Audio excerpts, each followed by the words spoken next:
When you search for, let's say in Google, you search for VLab on inverting amplifier. So different links comes. So IIT Kharagpur link we have already performed. Let's say in the IIT Mumbai.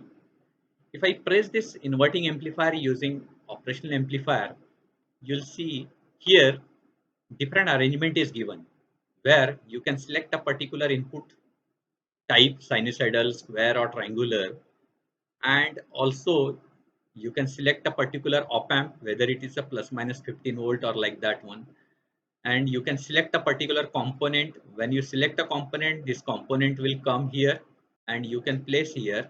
You select a particular ohm, let's say 1000 ohm you are selecting, and then just press it. So in this way you can place all the components like CRO.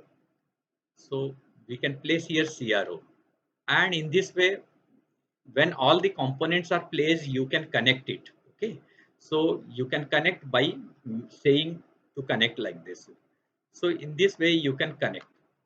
So after connection your circuit will seem some sort of like this one. Mm,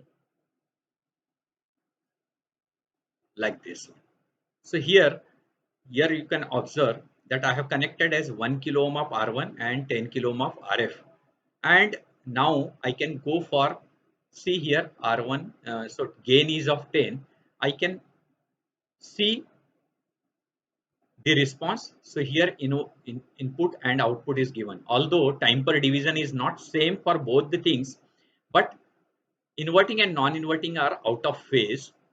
So here you can see the simulation that you are getting out of phase with the inputs one.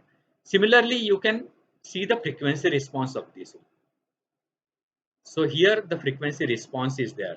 So in the lower frequency, the gain is coming about 20 decibel, and then the gain is decreasing for as you increase the frequency. So frequency response is plotted. So the question for you is, what is the bandwidth of this operational amplifier? You need to calculate this and put it as a comment. So in this way also you can perform the experiment